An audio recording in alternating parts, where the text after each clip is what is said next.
As we proceed to give you what you need. Nine 5 motherfuckers, get live, motherfuckers. As we proceed to give you what you need. Nine 5 motherfuckers, get live, motherfuckers. What's up, people? You are now tuned in to the Man in the Mirror show. This show is being hosted and presented on the Still a Man platform. The host of the show is David Brewington. I have my co-host, my brother, Robert Brewington. And today we are interviewing our other brother from another mother, Mr. Mendez. Mendez, say hello to all the people. Hello, people. How we doing today this afternoon? All right. So we're about to take them on a little journey, give them a little history lesson. So we're going to talk about your humble beginnings. We're going to talk about your product. We're going to talk about the man behind the product, basically the man in the mirror. We're about to put you in the hot seat. So buckle up, because here we go. We got 7 questions for you. Robert, hit him with the first question. All right, good day, people. I'm going to give him his first question. Who are you? Asiatic black man, Mr. 9-5. And for the people, could you break that down in simple terms? Like, what does that mean? Who are you? Who are you? Black man born in Boston. Come from a Muslim family. So I do study a law a little, so that's why I say I'm the Asiatic black man. Okay. My next question, number 2, will be to you is, where are you from? Boston, Massachusetts, born in Orchard Park Projects, Roxbury. Okay. And how did you live in Roxbury all your life, or was just a period of a little bit of time, I want to say. From Orchard Park, we moved to Maple Street, which is never Roxbury. Then from Roxbury, we moved to Jamaica Plain. And then 3rd grade, mom's bounced on Old Man. We moved to Mattapan. So from there, I've been in Mattapan, Dorchester area. Okay.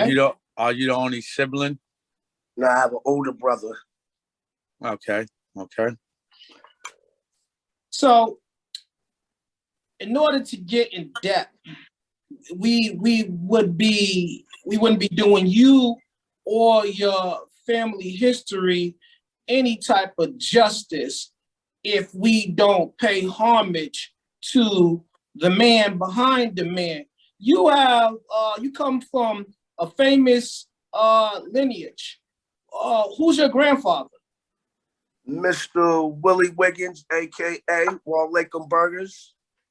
I tell him a little about that establishment.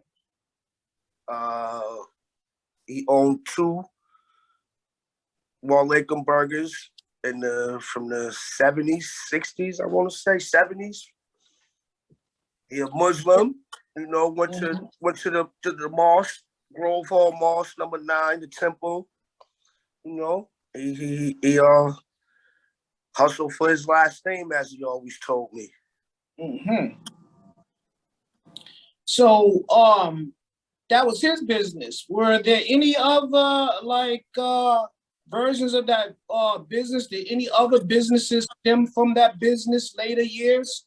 Yes, my cousin opened up a Nadina's. Basically, that's his mother, which is Wall Lakem's daughter. We didn't want the same menu as Wall Lakem's. We just was trying to bring a little different, a younger style to it. So he wanted to name it after his mother, my aunt, R.I.P. my aunt Nadina. So we named it Nadina's Pizza. But we had the famous barbecue beef, Wall Lakeham's barbecue beef. We had the famous Wall Lakeham's Whopper, but we called ours a mummy Whopper. His was a Frankenstein Whopper. We called ours a mummy Whopper. Shout out to Big Caddy. You know, keep doing what you're doing, supporting your family. Yeah. All right, let's go into the next question. So we asked who you are. We asked where you're from. Now tell us, what do you do? Entrepreneur. I love, actually, I working as a cooking right now. I'm working in the kitchen cooking. I love to do that. That's what I was taught by my grandfather at a young age. But I'm also an entrepreneur. I got my 9-5 film entertainment business, which consists of started with the rappers, my nephew and them, R.I.P. my nephew Skipper, which is your nephew, which is Robert's son. My other nephew, Hellboy, you know, the guys. Now, I'm more focused on just branding me, marketing me, Mr. 9-5, which will be my clothing apparel, which I'm also going to get into a podcast. We'll get into a couple of things. Okay. So, what is your passion? Like, where does this stem from? Music. I love music. Just music makes my day. I wake up, I hear music, it gets me in a good mood. I like to see people happy, smile. Music's my passion. I love it. I can't make it, but I love it. Well, you want to tell everybody, give them a little brief history lesson regarding 9-5? 9-5 Film Entertainment, like I told you, it was a movement. It wasn't just no rap group. It was a movement. And then it started with the rappers. So yeah, the music is heavy influence. 1-0, shout out to 1-0. Shout out to Sonny Carson. The whole squad. But yeah, music, man. It was all based behind the music. I wanted to get the young brothers out of the neighborhood, do different things than what I did. So you gave a shout out to Sonny. Go on and tell, you keep referring to these rappers of the 9-5 family. Go on and shout out some of those rappers. Give us like a roll call, like run down the list, like who you work with. First we're gonna say R.I.P. to Skip the Dawn, Envy. You know what I mean? In charge. Then we're gonna say, Hellboy, K-Dot, Sonny Carson, J Soul, Jimmy, Dyson. We're gonna say Hood Boss. So we was like a little mini Wu-Tang, man. Like mini Wu-Tang. And they all nice. Was there also a member in the group? I think Drizzy Blanco. I think I heard of Blanco. Yes, Drizzy. Yes, I'll forget Drizzy working now. Drizzy making good music now. And can't forget about Snacks, the commission, my son. That's right. Yes. So we can't. And if we're gonna talk about the 9-5 rappers, we got to talk about the council. Can't forget about Dig. Yes, Dig, you, Uncle Rob. The council, it was more than, like I told you, it ain't no one and I. Ain't no I in team, I meant to say. It was bigger than one man. So I put everyone, we try to put the collective family and make it roll, do something different for the youngins that we didn't have done for us. So you guys, you had a brief relationship with another movement, Simply Hood or something like that? Yeah, shout out to my guy Simply Hood, man. My guy Science and Lucky Franchise, yeah. They had their movement Simply Hood. I had the Young Boys, which was my nephew, K-Dot, Skipper, Helly, and Drizzy. And I'm like, y'all rapping, they hot. Let's collab. You know what I mean? We're rock out with the Simply Hood, he had his brand. That was his brand. I loved it, the brand. I loved it, the name, Simply Hood, because everything is Simply Hood in the hood. So we collaborated, we collaborated, did some few things. It was good, you know what I mean? He just felt he wanted to go a different way, and we became a different way, and that's what formed the 9-5. Okay, And so and I want to say this. I remember you guys was able to bless, I think, Funky Fresh radio station with your presence and your music. Yeah, good. Shout out to the big bro Funky Fresh, man. He hold us down every Friday, Saturday night. You know what I mean? He was showing the young boys nothing but love, man. Gotta salute him for that. okay, so again, and we talking about the beginning, so we can't forget about Tommy Burns. He was a part of the initial version of that rap group. Definitely Burns. Shout out to Burns. I never forgot him too. Shout out to Burns too. You know, the whole squad, man. They didn't have to be a rapper to be in part of the movement, because everyone played the role. So everyone had a position. We all was working for the best for the group. You know, we said we're gonna tell it all. We're gonna tell it all. We're gonna tell it all.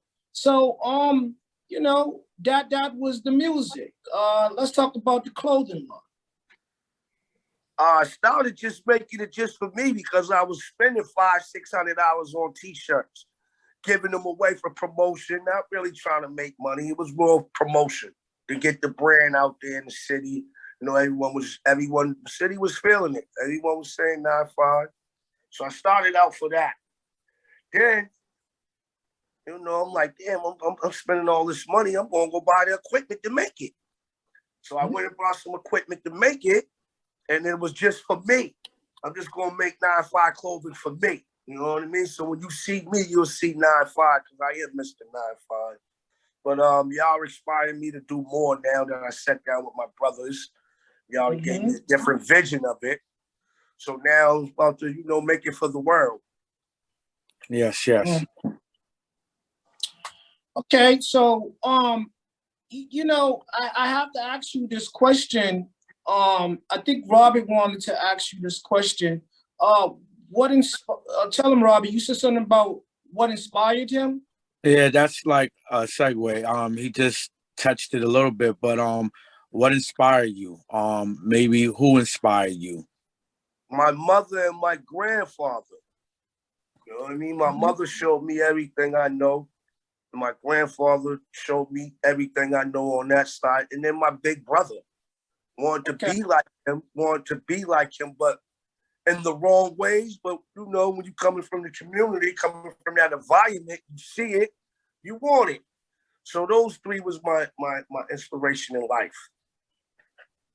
Okay. So, Rob, you got some more for him? If we're going to question number 5, not yet. Okay. Not yet. All right. We still got some more for him, because I have a question. So you talked about who inspired you. Who created the 9-5 design? Who inspired that? What was your passion? How we came with 9-5? I come to your mother's house, which is my son's grandmother. So my nephews and them in there rapping. Hellboy, Skipper, R.I.P. Neff, K-Dot. And they sound like Dipset Deluxe. Like they got it. They young and they got it. I'm like, oh, they really got this. Like they got it. So I'm like, all right, we're gonna figure this out then. Let me get into executive mode, which I ain't know nothing about, but I know these are my nephews and my son. I want to see them do better than I did. So I ain't gonna let them run around the way I was running around. So I got a little money. I'm gonna start going to the studio. So first we came with the, I got the bad eye, so we came with the red eye production. So nephew Skipper on the internet. I don't know nothing about internet back then, nothing about computers. He's like, someone got that name. We can't use that. So then we goes to Family Ties. And that's when we was running around with the Simply Hood. We was Family Ties. You know, I bring everybody together. It's bigger than me. We family ties. Nephew on the computer. Someone got that name. So we sitting in their room at grandma's crib, the 3rd floor, you know, the blue gate. And Skipper bust a rhyme. Life's real. Ain't gonna stop till I get that 9-5 feel. Something. I said, that's the name right there, 9-5. We running with that. It's been 9-5. And then I had the visions of the mask, you know, the 95 interstate plates, you know. So I told Gats, man, Monty, yo, you know how to do all this, you know, what they call it? Designers, graphic designers and all that. You know how to do all that. Put it together. I need the 3 shells. 9-5 Fail Entertainment. And that's how it came about. So it's a combination of words that inspired you to come about with the design. Now, it's lyrics. It ain't going. Life's real. You hear that? Life's real. Ain't gonna stop till I get a 9-5 feel. He used to ask me what was the best years in that music, and back then I was like 95. They had all that music just was bopping in 95. You know, the feeling of music, the 9-5, life was good. Life was good, you know what I mean? Was love out there. There's all this hate in the world now. Was love out there. Yeah, there's this line in one of Big songs where it's like 9-5 mother effers, get live mother effers. And every time I hear that, it's like, yo, that is the intro music. That is the theme music to Mendez's movement. I've been trying to get K-Dot to do it over with me. I need Doc, because Doc's like the Biggie of Boston to me. I think Doc's the hand down the best rapper in the city. That's my opinion. We can debate, argue. You know, that's just my opinion. He got grown man music. He got grown man music to me, and he had grown man music when he was 16, 17 to me. He make grown man music. So I've been trying to get Doc to do that over with me, man. I gotta talk my little ish on that, you know? Talk my little ish on that beat. Must say RP Biggie Smalls. Yes, definitely. Yes, because in you know, the same way there was rappers that moved Biggie, you know, Biggie inspires and motivates a lot of the young rappers and stuff like that. But guys, we would be remiss if we do not talk about some of our forefathers of Boston hip hop, like originally the Almighty RSO did later. Shout out to RSO.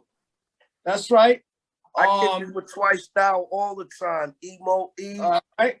Devious, Antonio Salty, you know what y'all know him as. I know him as all of that. I kick it with him. He give me knowledge and game about the music all the time. Shout out to the big homie, man. Shout out Ray Dog. Shout out Tony Rome, Def Jeff. You know the whole little crew. You can't forget Free about Orange Man, man. Free Orange Man. That's Free right. Yes. Forget about and one of their members. I won't say Kev Ski just passed away. R.I.P. Kev, if I'm correct. R.I.P. Kev. I think he just passed away. Those dudes are legends. And the ones that are still with us, those are living legends. They are a part of our Mount Rushmore Boston hip hop. You know what I'm saying? Shout out to Ed O.G., man. That's right. Yes. We can't forget about Ed O.G. Shout out to Big Chuck, man. Right. Big Chuck. Big Chuck still doing things. He's still doing things over on the West Coast. Shout out to Rusty Rush. Rusty the Toe Jammer. Yes. Shout out our DJs. I'm not that old, but I know a little bit of the, you know, I followed the salutes of this, the things of Boston. I followed it. I mean, we have to talk about, you know, there's other like forefathers of Boston hip hop, you know. You even got to give New Edition some credit because people know them for being R&B, but New Edition really had some hip hop hits too because they were rapping at a young age too in a lot of those songs. Shout out to New Edition. Right, Shout the out whole to them, man. MERC. I'll tell a story, man. Y'all wouldn't probably believe this story if I told y'all this, John. Share us. Man, I was a kid, man. I told you I'm from the projects, from OP. New Edition used to practice in my mom's crib when we moved to Lawn Street. What's the damn, y'all older than me, Dave. I know you was into it then too. What's the girl group that used to pop, kick and all that? They used to win all the contests at the Lee School and all that. You gotta ask Timmy about that because he's more. I think it was called Body Rock or something like that. Body Rock. And the girls used to win all the time. They was cool with the New Edition. They used to practice, and I guess they liked each other. Kim and them, Barbara Brown's baby mother. She used to okay. You ain't talking about Magic 5 because they came out after. That was another group by the Orchard Park. I used to go to the Lee School and watch all the contests all the time, man. Them break dancing and pop locking, them girls was hot. Yeah, you said something 5, the Funky 5 or all like of them. that, man. I gotta ask my bro. He'll tell me. Big bro will tell me. But yeah, So you gotta go back to some of the hip hop artists. We gotta talk about Disco P. We gotta talk about Roxbury Cold Crush, TIC and them, A-Train, all of those dudes. See, I don't know them. I heard of Disco P, the beatboxer, right? That's right. Was he the That's beatboxer? right. It was a couple beatboxers there. We had a lot of rappers out of Boston, but again, we gotta if we're gonna give this Boston hip hop credit, we can't forget about New Kids on the Block because they also inspired a lot of people, and they did some raps later on in their songs I don't think they inspired too many peoples in the hood. I wasn't listening to New Kids on the Block. Maybe not our hood. Maybe not our hood, but other hoods. Not in the communities, not in our communities, maybe outside of our communities. Because I didn't ever hear no one bumping New Kids on the Block, and I was outside. How they say they outside now? I was outside back then. I wasn't hearing no one bumping no New Kids on the Block. Yeah, see, I would have to beg to differ because, again, maybe not in our communities, but in other communities, it depends on who you having this conversation with. Because they had fans that were all races as well. They were inspired by New Edition, and in a recent. I didn't say they ain't no race thing. I'm just saying. No.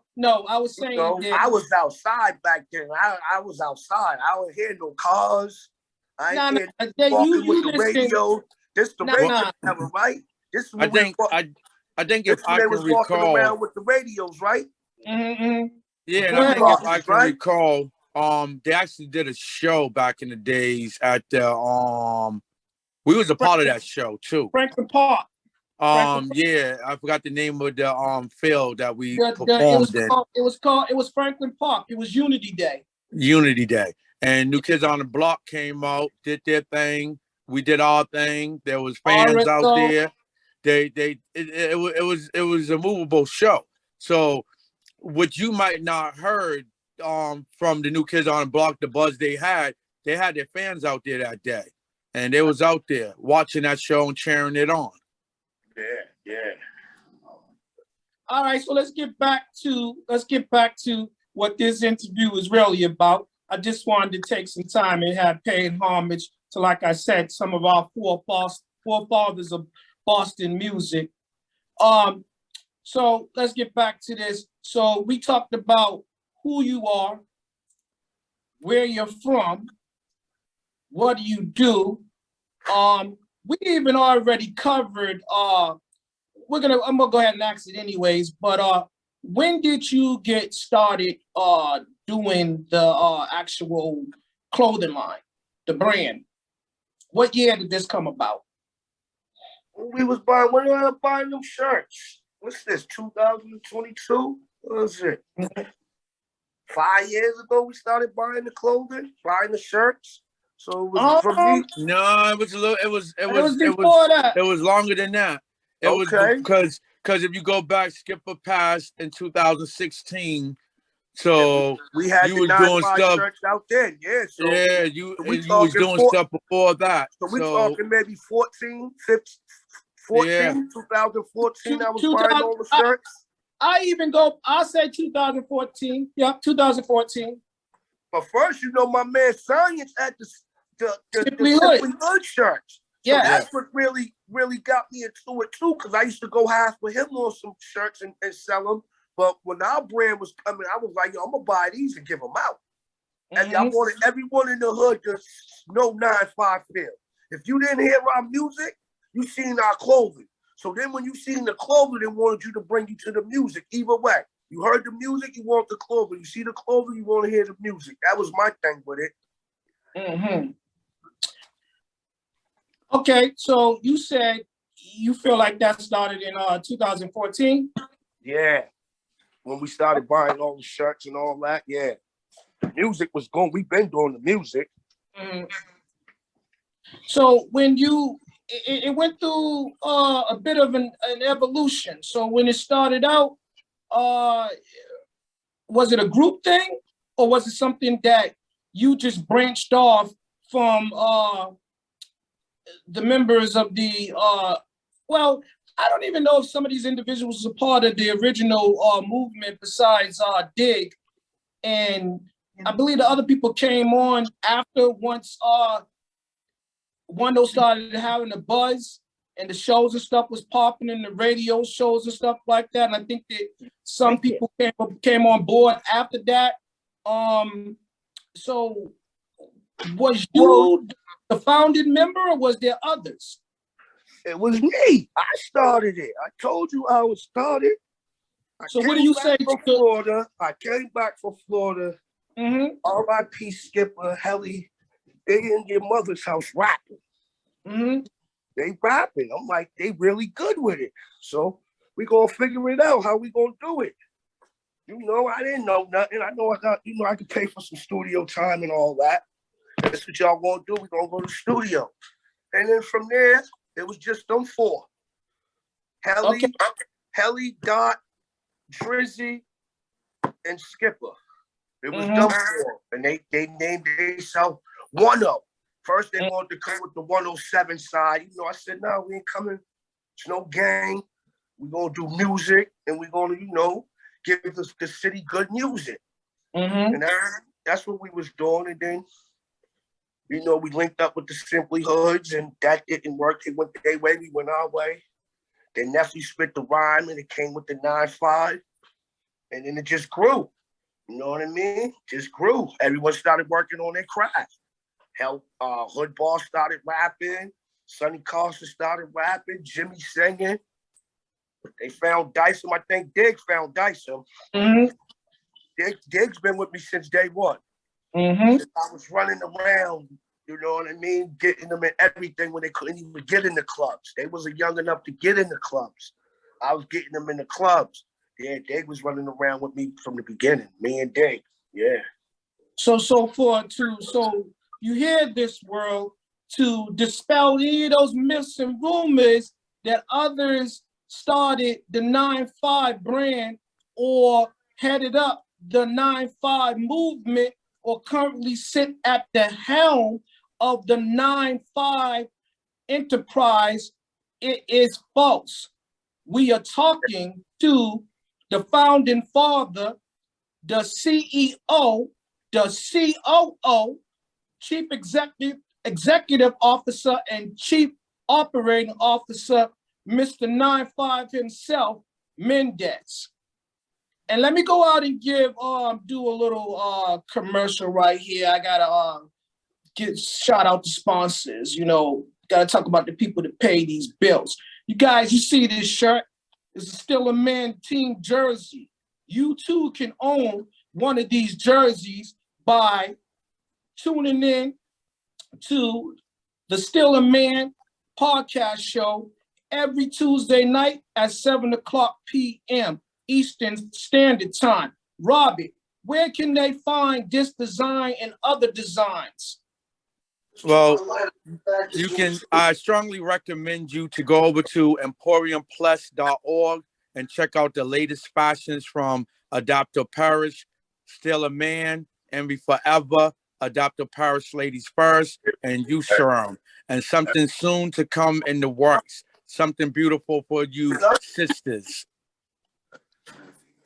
All right. So there you have it. Now let's back to your regular scheduled program. So Jay, like we said, we don't put those rumors to bed. You are the individual that started 9-5 and currently heads up 9-5. Is this so? So yes, I started it. So then, years running, years going along. I got my big brother and my cousin, like my brother, Cadillac. So I tell Cadillac when we doing the restaurant, we got the Nadinas, we're building Nadinas. I'm like, dog, you really need to mess with me with this music. Like, let's get a studio, They didn't know, though. I can't be mad at them. They didn't know. The boys was young. They really didn't think they had it because they wasn't around them every day. I'm around them every day. I'm around my son and my nephew every day. I'm popping up on them every day. So I'm hearing it. Like, I'm telling y'all, man. I'm telling y'all, this is the wave. So then when they started to believe, I said, who else? You know what I mean? The young boys, I'm going to put my big bro, and I'm going to put my cousin in the movement. Let's go down here, get these paperwork right, and do it the right way. Because I didn't have no paperwork. We were just running. I didn't think I need paperwork because of my young, my nephews in them. So I ain't no tension. We just going to run. We going to do it. But to really get your business together, we had to get the LLC, the tax IDs, and all that. So bro put that in my back. Yo, man, we got to really go. So all right, let's go do it then. Other than that, I would have never went and got no paperwork. Okay. And that's how they became, you know what I mean? But it wouldn't be told y'all how the whole 9-5 came up. Skipper. You know what I mean? Skipper came with the verse, and that's how it was formed. I was coming with Red Eye Production. I was coming with Family Ties. I was trying to do something like that. But it was still all to bring my family together. It was just, I was the only believer, the only older guy that believed in the young boys at the time. Okay. So, Robbie, we're going to move to question 5. Okay. We need some more insight. Okay. Question 5 to you, Mr. 9-5, will be, why do you do this? Why do you do this? To get out, to show my son and my nephew and their friends, who I call my nephews, a better way than what I had. They didn't have to come up running the streets, selling drugs. You know what I mean? I made them all finish high school before they could smoke a blunt around me. Not influence you smoking, but the kids, they smoke. That's what we did. So, but they had to finish school. I didn't finish school. You know what I mean? I had cases at a young age, 11, 12, 13. I was crack cases. I was damned if I let my son do that. So this is who's a year round. So if I'm going to teach him, I'm going to teach the rest of them. And that's what I did. I gave him knowledge, understanding, and wisdom. And that's what I did it for. And I still do it for that. Okay. Because I was going to ask that too. I was going to say, so why do you continue to do so? My job's never done. I gotta keep teaching them, even though my son's 31, just turned 31 yesterday. Happy birthday to him again. But I gotta teach him. You know what I mean? I gotta tell him the righteous things. You know what I mean? Even if he go listen or don't listen, I gotta tell him. It's my job. It's always gonna be my job. My grandfather always told me something every time I went in that store. Some knowledge was given to me, so that's my job, man. I hustle for my last.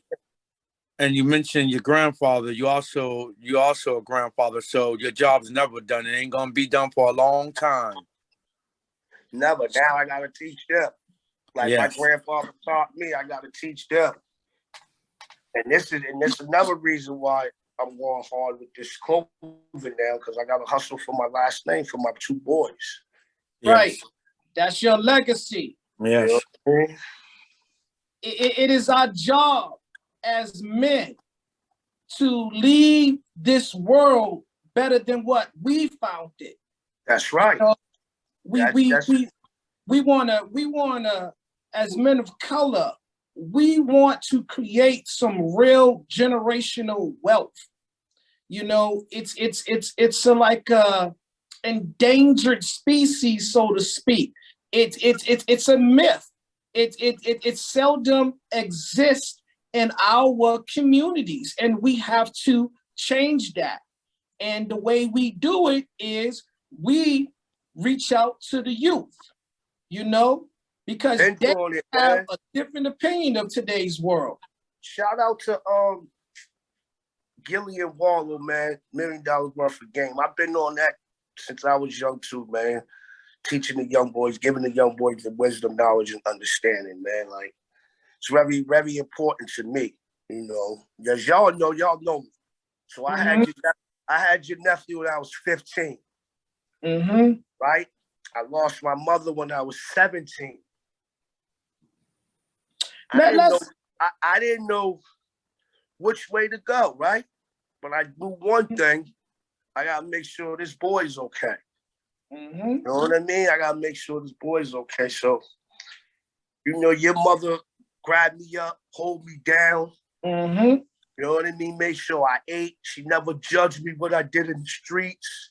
Nope. You know what I mean? Make sure I had a Sunday meal every Sunday. You know what I mean? I don't eat pork. So when she cooked pork, she made me beef or chicken.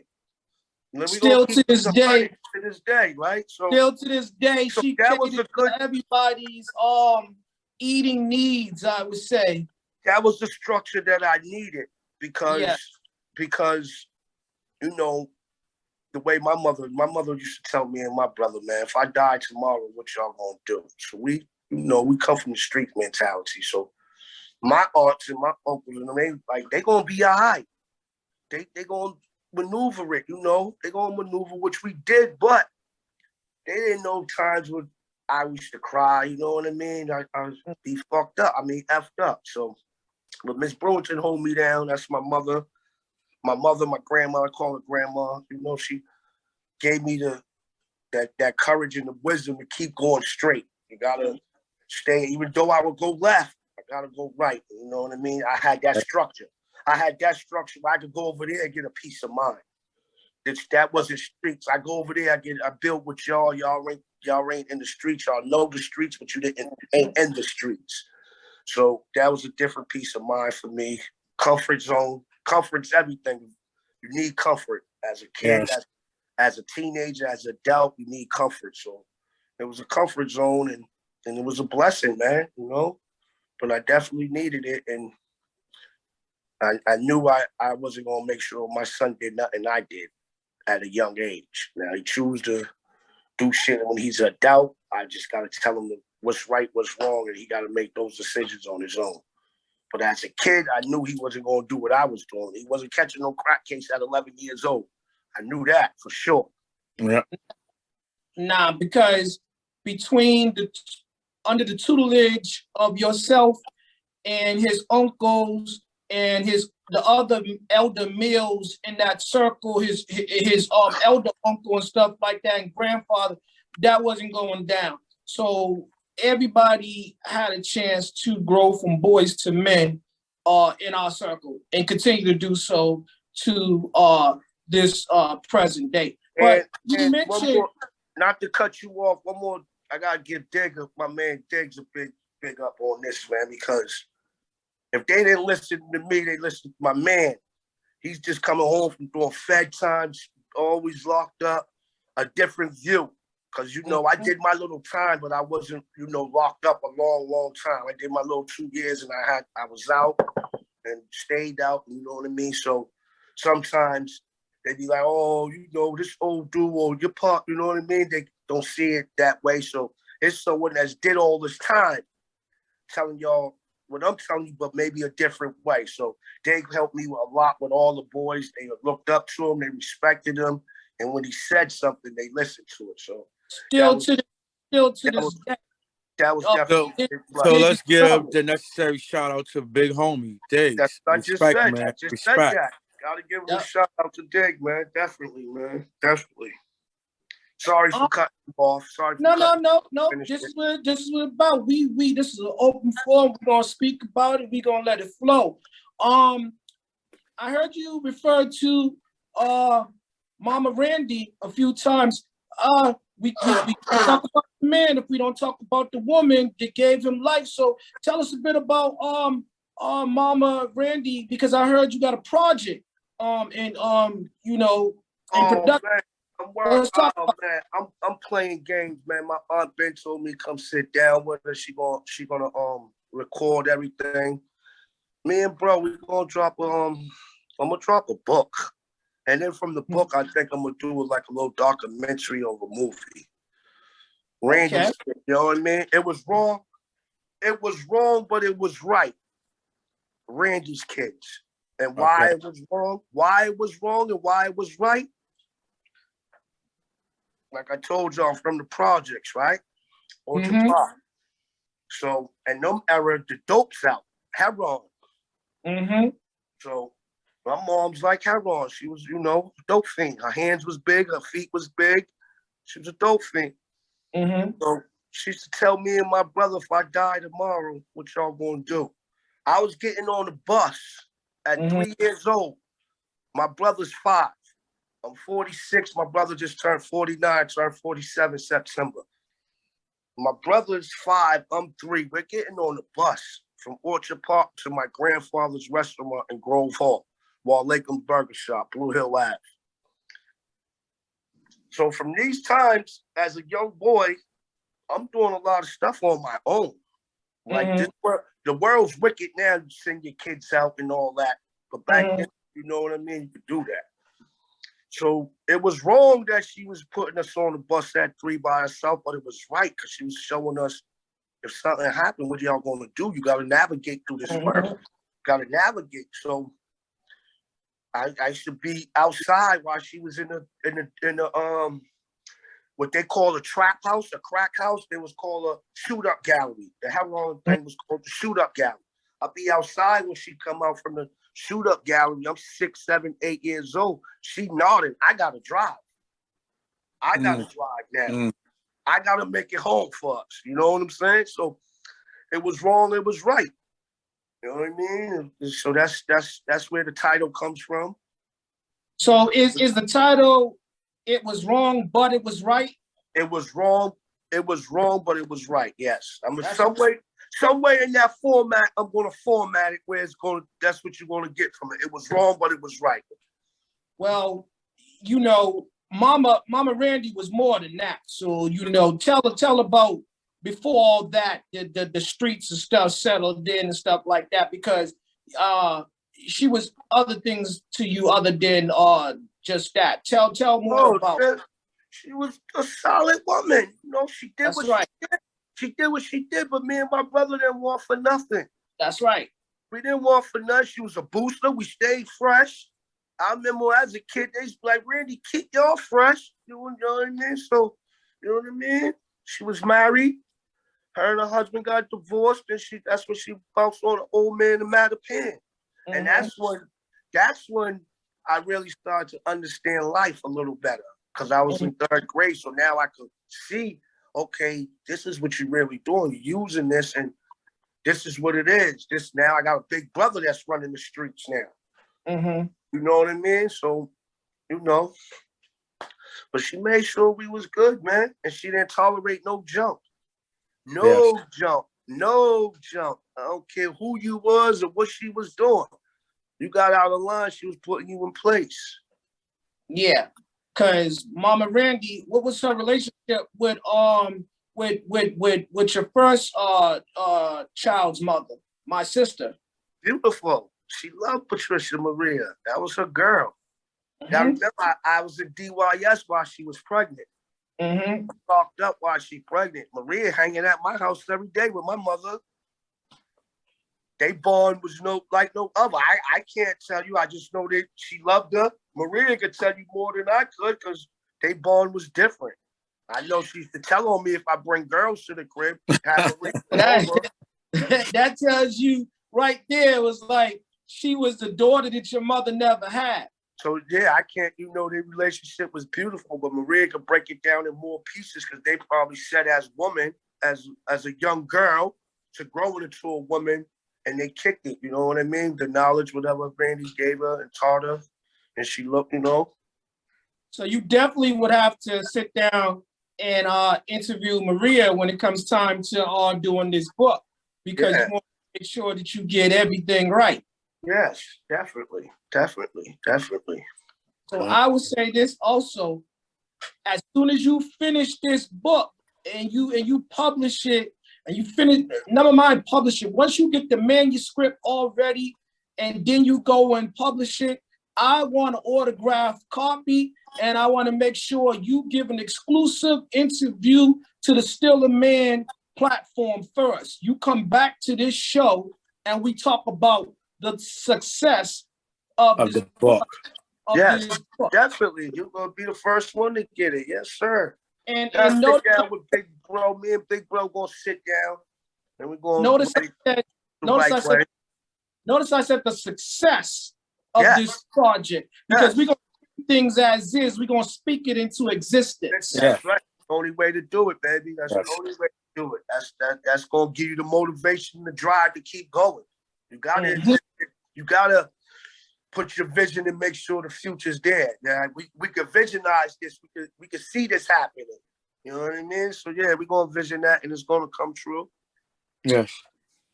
All right. So that was question 5. That's the why. Now a lot of people give themselves a 5-year plan, and I have this saying where I say, in life, every man requires a plan, unless he shall be subject to the next man's plan. So I say that to you to That's dope. That's dope right there. All right, y'all heard it first on the Man in the Mirror show on the Still a Man platform. Say that again. Repeat that. I got that already. That was so dope. Repeat that for me, man.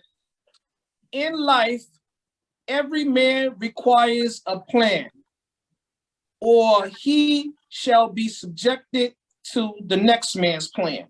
You got that? Now that's game. That's knowledge, wisdom, understanding, y'all. You got that? Comprehend. Don't let that go over your head. Comprehend with that. It shouldn't. And if it does, allow me to simplify it. So we got this acronym that the Emporium Plus team, I use it when dealing with my young warriors. I tell them KISS, keep it simple, stupid. So the last S is not to call them stupid. It's to say, keep it so simple that even the stupid can understand it. Another thing that's gonna go. Oh, that was hard too. That was dope too. Yes, talk that. We got it. I mean, listen. At our age, we have to impart with wisdom. We have to drop jewels. You know what I'm saying? Someone gave it to us. So, what they say, the game is to be told, not sold. That's right. I've been doing it, man. So we might as well go ahead and tell it before the next man sells it. Now let that be another lesson to you. Yeah, for real. Definitely trying to sell you the game. They don't want to give you the game, boy. So let me say this to you guys. So I say all that as a segue into the 6th question is, where do you see yourself 5 years from now? Where do you see yourself, and where do you see your movement, your brand, your projects, your future endeavors? Well, 5 years from now, I wanna make sure them boys is good, man. That's no. Let me stop you right there, bro. We're gonna speak it as is. We're gonna speak in existence. So 5 years from now, you want to do what? The boys is gonna be good. They're gonna be what? They're gonna be good. 8, 9, 10.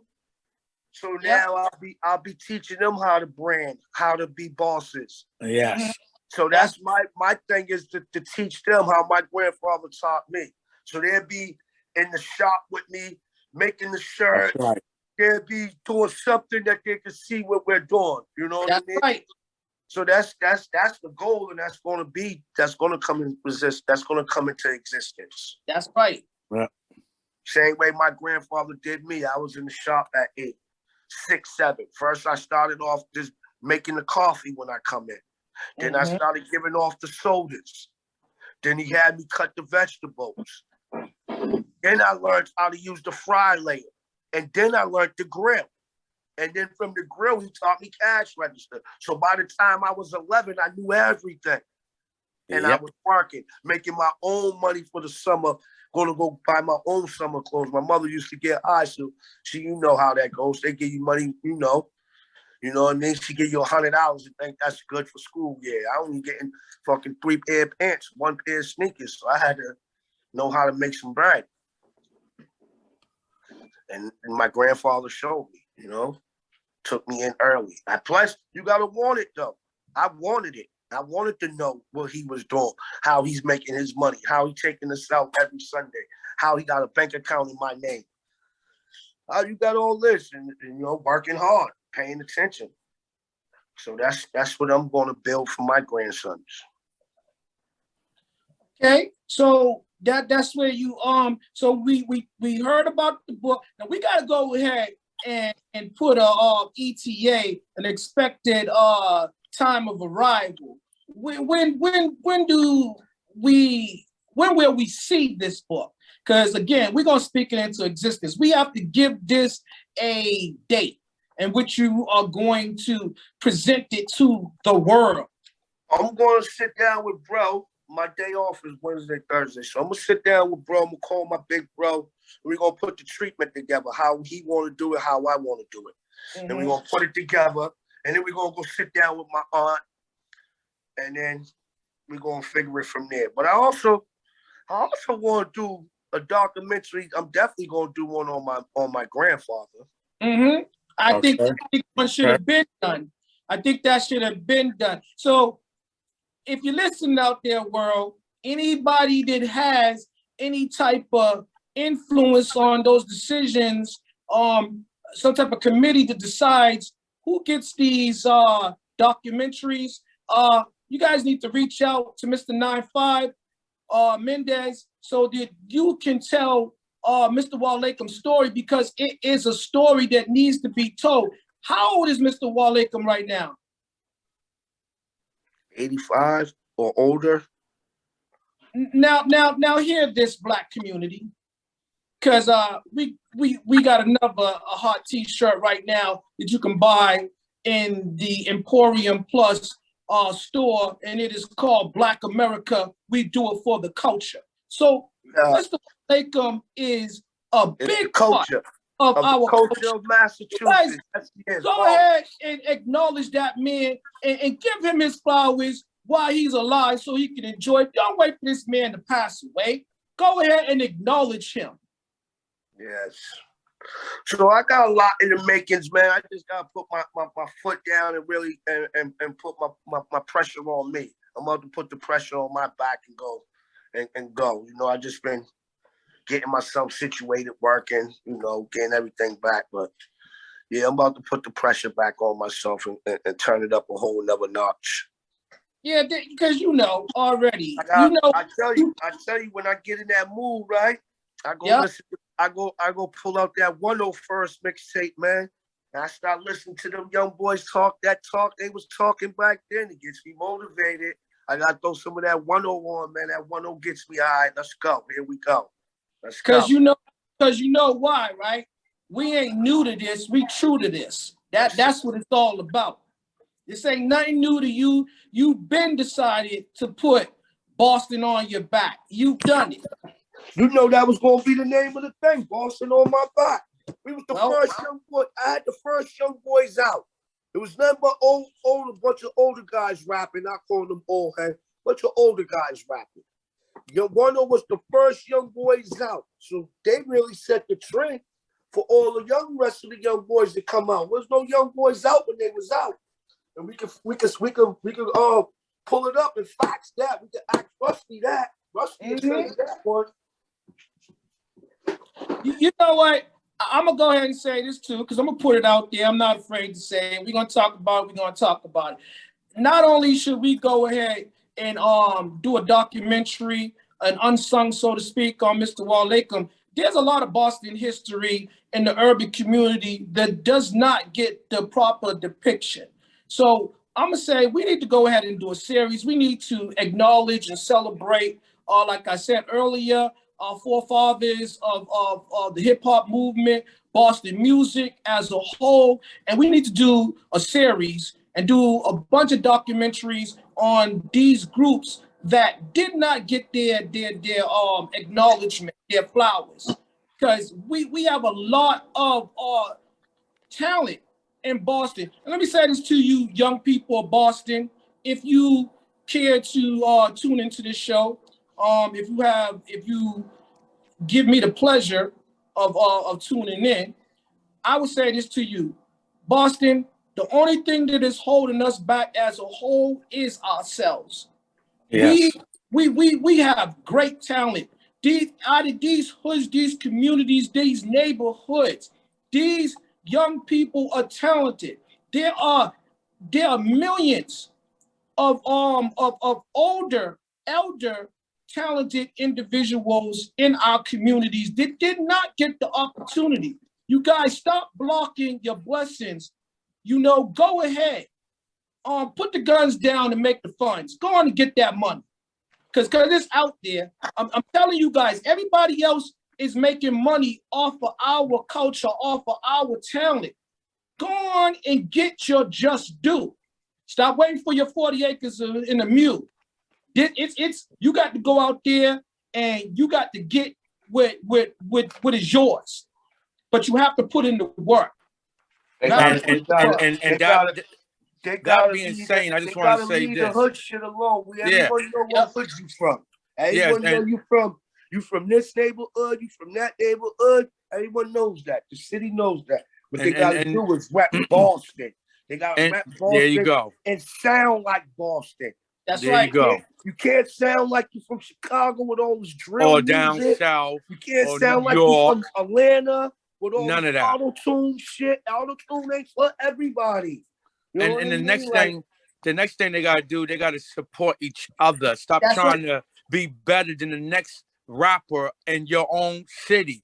Come together and make it happen together. Support the next man from the different neighborhood. That's you right. don't even know him. You don't know him, but he ain't from your hood, so he's whack. Or your people's got beef with him, don't like him, so he's whack. Yeah. You know what I mean? That's why Boston can't win, man. Yeah. They don't want to say it's bigger than your hood, man. That's why I've been said that. I've been used to running with that. It's bigger than your hood. It's for the city. Everyone, they all got the same mentality because we all from the same city.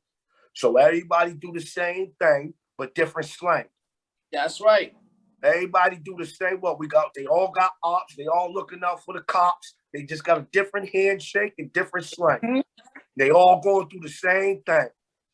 And when they realize that, then maybe we could win.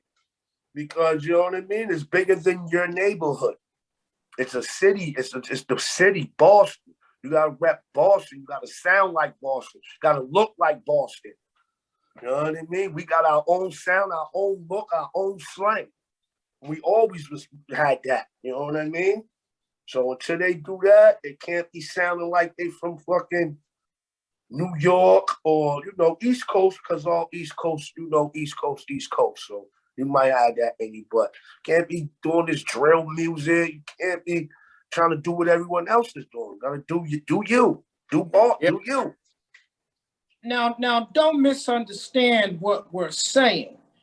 You have to be versatile. You have to be able to do all of the above, all those types of music. It's not wrong to do it, but like they said, Boston has a distinct sound. So let our voices be heard. Yeah, I ain't telling you don't auto. You gotta keep up. You gotta keep up what's moving. You know what I mean? I understand that. I ain't slow to that. You gotta keep up with time.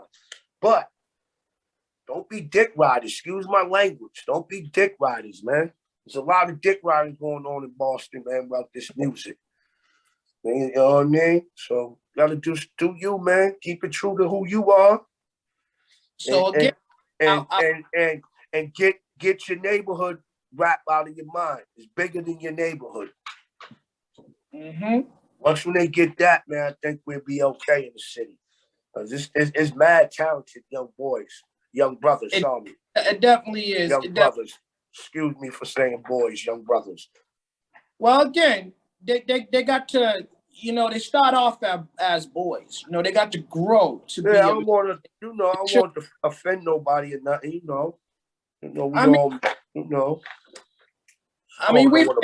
That's like the slavery white man. Come here, boy. So I don't want to be on. Well, you know what? Again, they may not be the men that we are, but they are still men, and that's the way they to be treated as. That's right. That's why I said, excuse me for calling them boys when we said the young men, the young brothers. All right. So we talking about again, where would you see yourself in 5 years? Building my brand with my two grandsons right there, watching and learning everything I do, so they could take over. Respect. Okay. Now I hustle for my last name, man. It's all about them now. So right now, and I also want to put this music back together. I need my whole team back together, man. Like I think we got the hardest. I got the hardest team in the world, man. The world need to hear them. You know what? I would second and support that. I would love to see a reunion album. I'm a little biased because I've been around them, all the time rapping, but I think ain't no one messing with my team, man. Hands down, no one. I don't care what city, what state you from, no one. I'll say this. When it comes to 1-0 and any extensions of 1-0, imitation is the highest form of flattery. So you guys. And I heard many imitations out there after they got started up here in Boston. People took their flow, their swag, and they try to run with it. I will say this.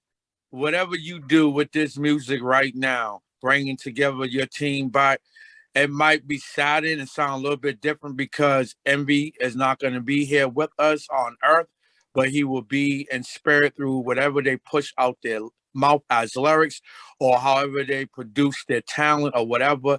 He's going to move them. He's going to bring that energy from the heavens down here. He's going to grace them with something.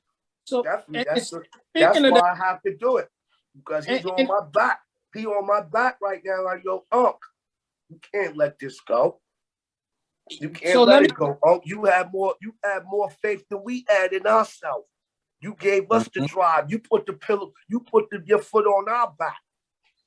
So they old, man. They older men now. They in their 30s. So I talk to them each one by one. I'll have a conversation with them one by one all the time about rapping.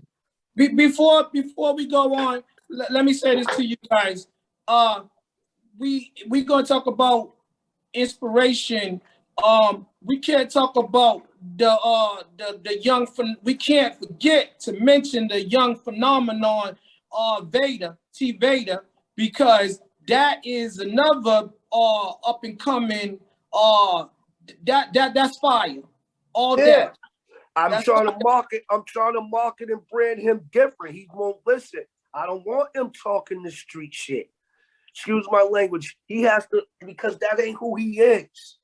Well, just because you see it and you be around it, that ain't you. Well, in some situations, I'll say this about T Vader. He reports. He's a reporter. He ain't saying saying what I'm doing. He's reporting on what he sees. He's in a positive way. So again, I would say this: he has some inspirational music too. He has some uplifting music. So he is getting. He's mastering his craft. Yes. So he's doing a lot of stuff. He's doing engineering. He's helping. He is Shout out to little Timmy. He's a tech person on the Still a Man platform. Like I said, he's a very intricate part of the Emporium Plus team. So Team Emporium, shout out to Team Emporium. I mean, this is. You see the way I'm trying to go with him? You understand it? I don't want him to go that way because he's going to get looked from that way from just that separate crowd. That's right. We want him to attack everything. The gangbangers don't win. The ones who don't gangbang win. No. Definitely. Not really. I'm not saying it. What I'm saying is you're only going to attract the gangbang followers, basically. I'm saying. Meaning your life and then you're not expand. into that. You're not a gangbanger, so you don't even want to be in that field. You can your music is good music. Make it where, like you saying, you're painting this picture. You're seeing this in your city. You're painting that picture. But I'm not involved in none of that gang thing. So you we gotta just shape them a little different. That's what I'm thinking. Gotta shape them a little different. Come a little different. I can't say it the way I want, the way I vision it, because it ain't coming out that way. But you know what I mean. Just gotta. We get it. He's coming along. Robbie, Yeah. What do you? What's your thing? What you say? Reach one, teach one. Yeah. Yeah, I got that saying. You know, I always say, you see a brother, sister, you know a little bit more than them, or you can help them in a way that they might not be able to help themselves. It's good advice. You know, you just pull them to the side and you kick some knowledge to them. And my saying goes, reach one, teach one. Yeah, because that's like an old adage. It's more to it. I think it is in the old days they used to say, each one reach one, teach one, something along those.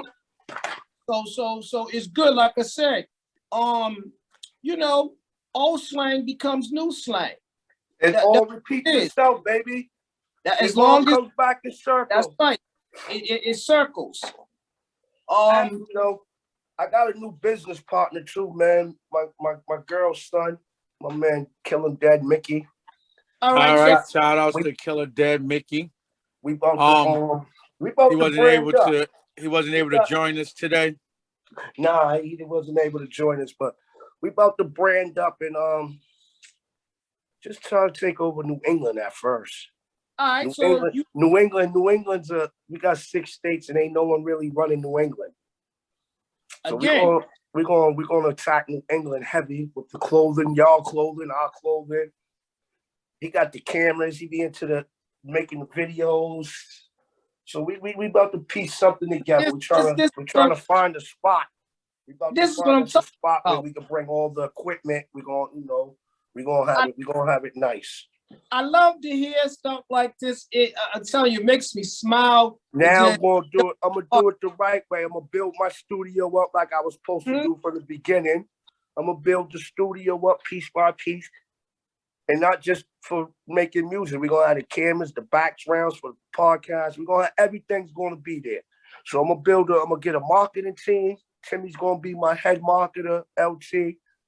We're gonna let LT be the head marketing and all this electronic stuff he does. I'm gonna grab up Art Boy Cali for the designs.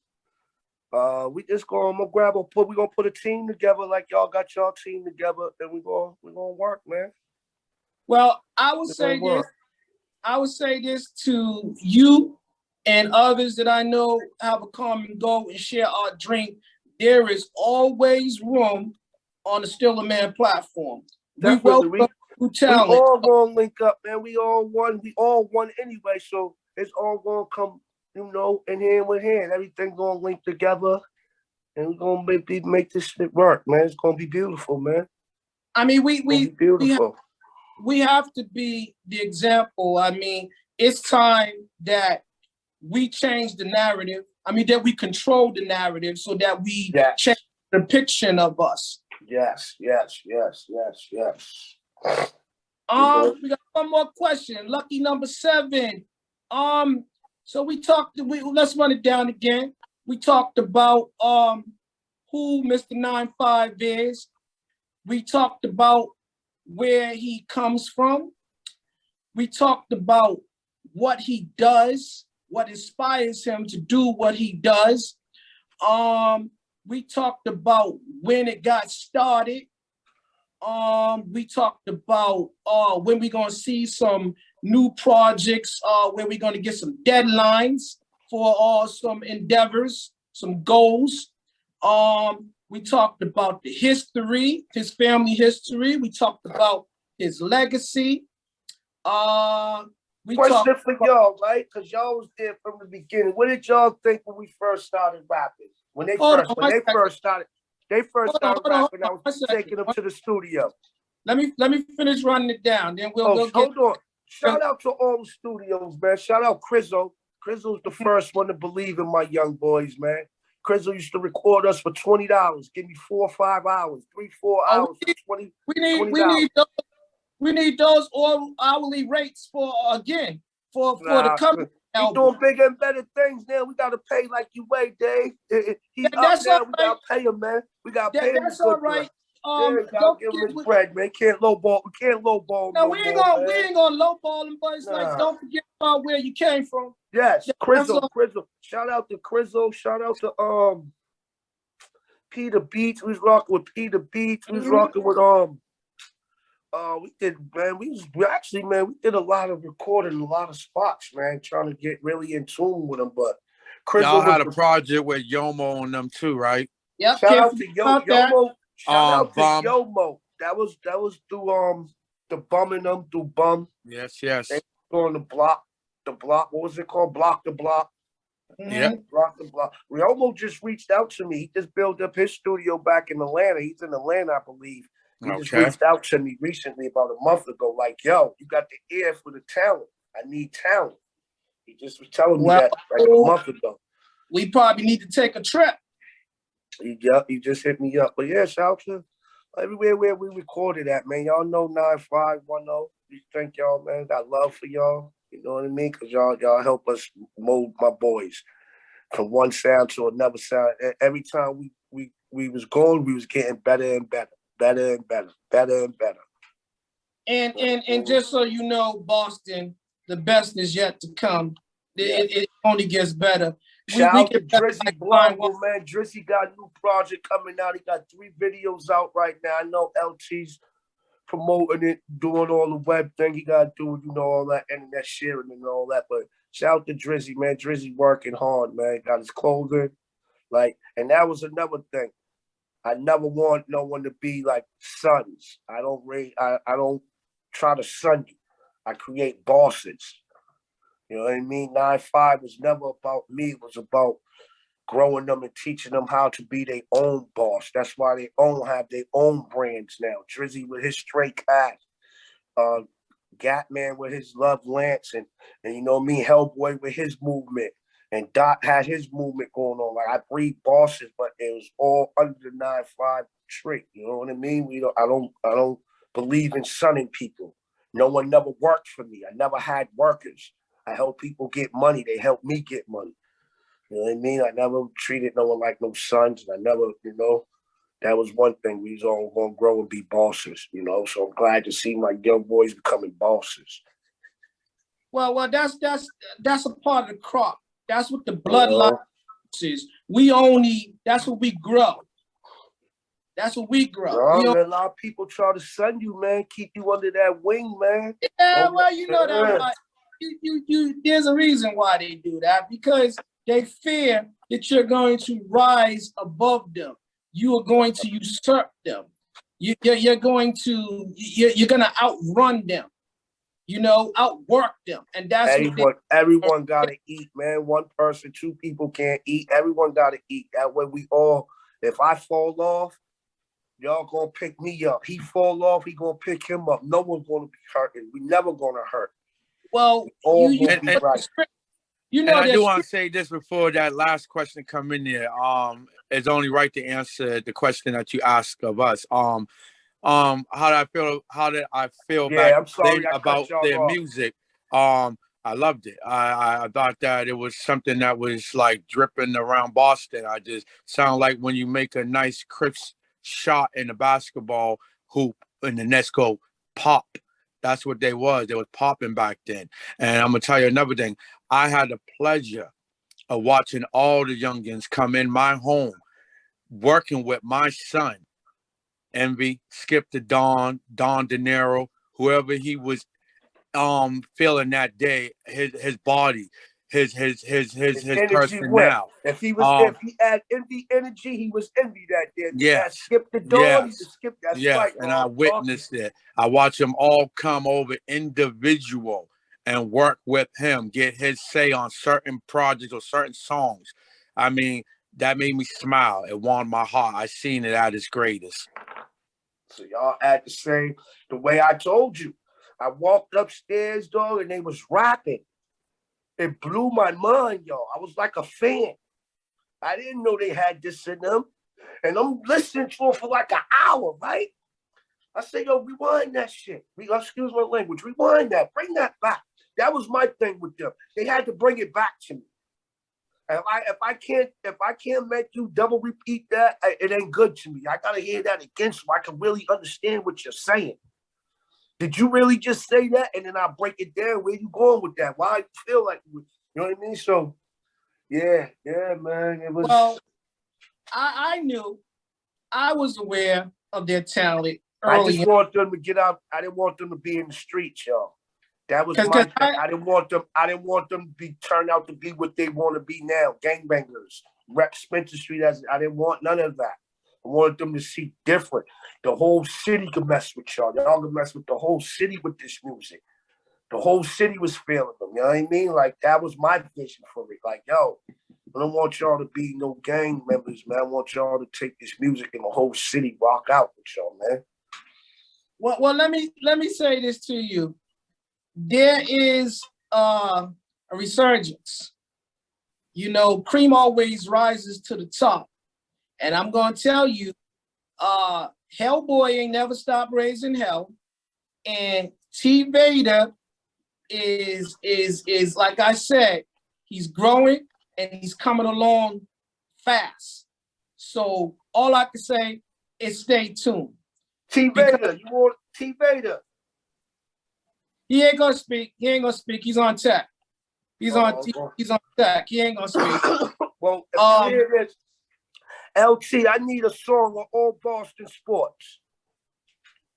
We're gonna start there. I need a song about Aopboston sports: hockey, baseball, football, basketball, all our teams. That's all right, the first concept I need. Let me say this before we run out of time. Let's get that 7 question in the lucky 7. Yeah, I got an hour before I go to work, so yeah, I do gotta put some earthly lungs in me, man, before I go to work. You know what I mean? Before we get to the 7th question, you talked about your girl's son. You got a good lady in your life. You wanna shout her out? Shout out to my girl Cindy. Yeah, she hold me down, man. I've been going with her for 5 years. You know, right. both her. You know what they say. Basically, we both got like the same path. You know what I mean? She from Brooklyn, I'm from Boston. We met in another state. I ain't gonna say what state, but I ain't gonna tell everybody where I'm at. But just keep it. So you know, she had her son when she was 14, 15. I had my son when I was 15.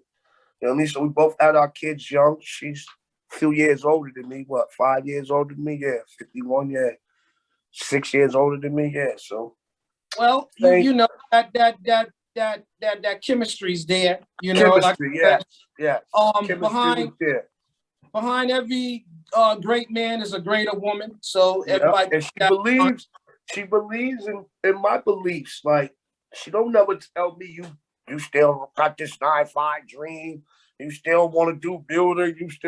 You playing with the clothing. She that nah. You was spending all that money. Go ahead, buy those machines. Go ahead, make your clothes. She'd be like taking me to the stores. Don't you need this? I don't feel like spending no money on that. No, you need it. Let's go get that and stop making your shirts. You know what I mean? So she put the battery in my back too. Well, that's what we need. Everybody needs to be motivated. You know, every man should have the pleasure of having a devoted woman. You know, so that's she shout met out. all the boys. She met all the boys. You know what I mean? So she know all the rappers and all that. Shout out to Miss Lady, and we ain't forgot about the stuff that we said we gonna get together and do because we gonna make some things happen this summer. But that's enough. That's enough story. We ain't gonna let the world know about our personal plans. That's between us. That's the family thing. That's right. That's a family thing. That's right. That's a family affair. That's right. And we're gonna get to the seventh question. The seventh question is, what would Mr. 9-5, aka Mendez, aka I'm everywhere in every neighborhood, like what? Like baby mothers and stop signs. That means I'm on right. every corner. I'm on every corner. So, there's a baby mother and a stop sign on every corner. I was there. I was outside, as they say. I was outside. So with that being said, what would the adult Jay say to the younger version of you? Don't wait till you're 40 years old like I did to really try to start your life as a good, a normal citizen. When I say normal, working and doing the righteous thing. Jay, we had our own business, but I still was street mentality because that's what I knew. That's what my mother showed me. My father never was around, so this is what I was shown. My grandfather showed me the business side. So that's where the business coming from me. His side. My mother showed me straight streets. So don't wait till you're 40. You know, and you know, half you kids, you know, my son's 31. So he had both of his parents, his uncles, and all of them. So I always used to tell him, don't wait till you old to do things. I ain't got no high school diploma. I made him get his high school diploma. I used to tell him, go get in a trade. You could be owning your house at 25, 30 years old. Right now, he'd be owning his houses and all that if he would have went a different route. But he says he's him. He ain't, you know, no bad kid. He's a good kid. He do what he do. So just tell him, man, don't wait till you're 40, man, to try to make your life better, man. Like if you out there, you finish high school and you don't know what you want to do yet in your life, you know, you might not want to go to college. Think about trade, man. Electrician, carpenter, whatever, man. That's good money. You know, you got to work, but it's good money and then to pay off in the future for your kids and their kids, you know? The streets is a myth. What they say, what me and Dig was saying, streets 101. Streets 101, everybody's real. Mm-hmm. All right. What's real being? What did we, you know what I mean? What's real? Nah, you gotta be you. Be you. That's real. Being you is real. You know what I mean? And stay out the way. Stay out the way, man. Whatever you doing, you won't get your little money, get your money, but stay out the way. You know what? I'm a piggyback on that. I'm gonna extend that what you just said. Stay out the way so that you can make a way. That's right. So let me say this to you guys before we end this. Robert, you want to tell everybody where they can hear this interview, where they can watch and listen to it? Okay, first I want to give Mr. 9-5 a chance before I tell you guys where to follow us or where to tune in or where to watch. I would like to give Mr. 9-5 a chance to tell everybody where they can find you, either be IG, Facebook, Twitter.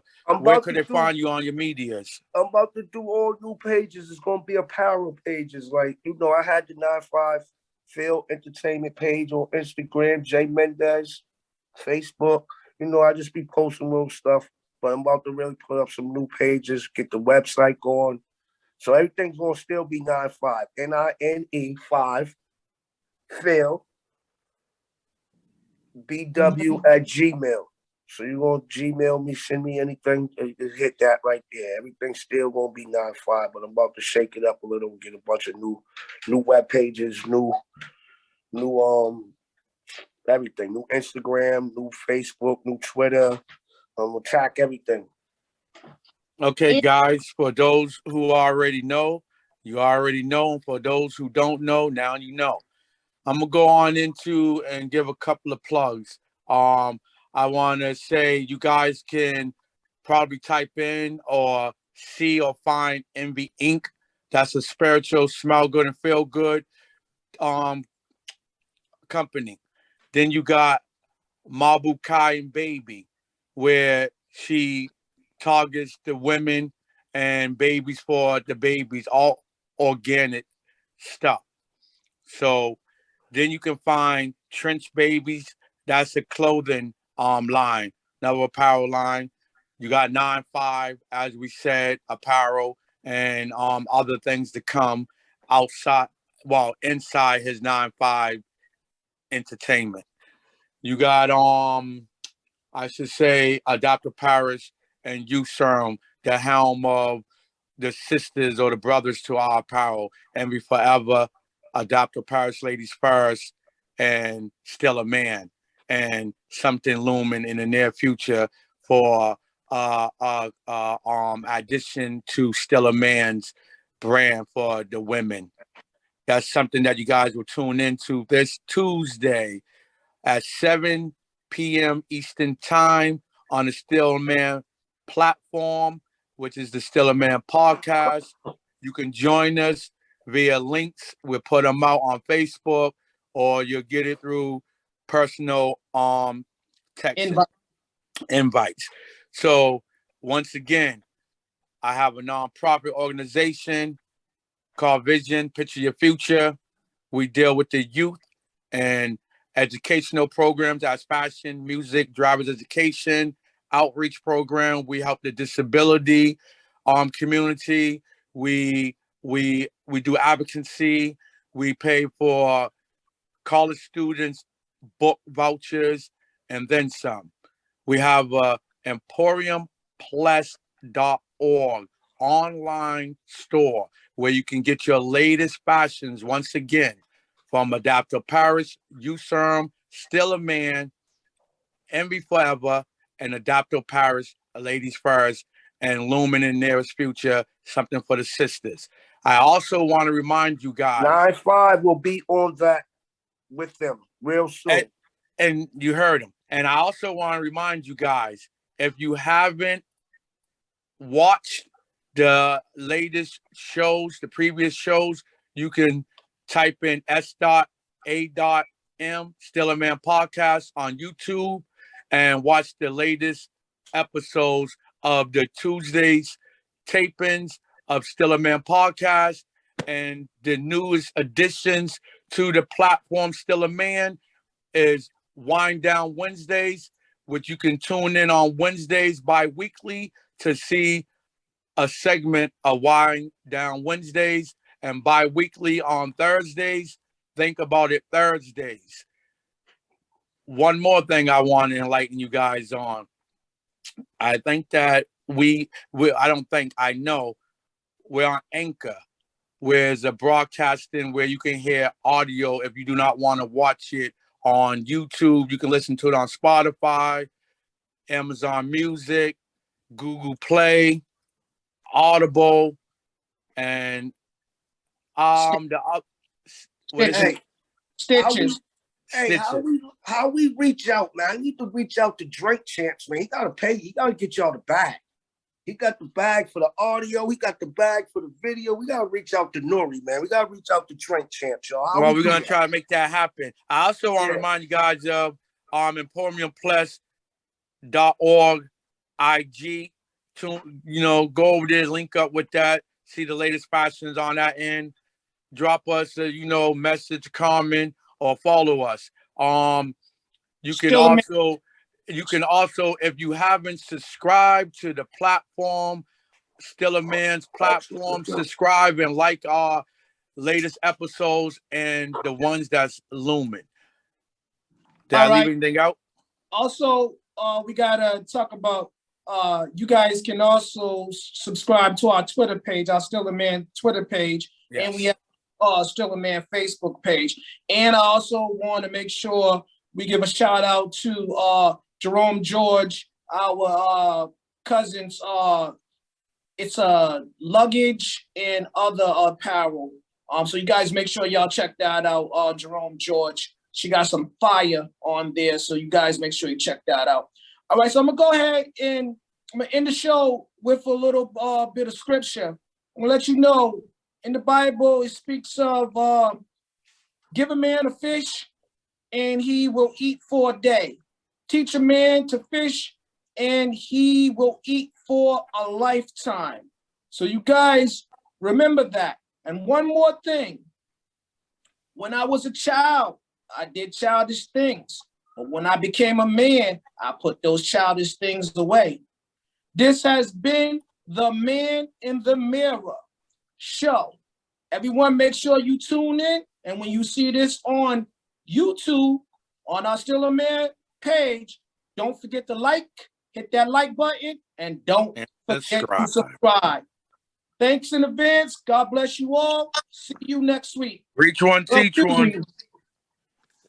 As we proceed to give you what you need. It's not 5 motherfuckers. Get live, motherfuckers.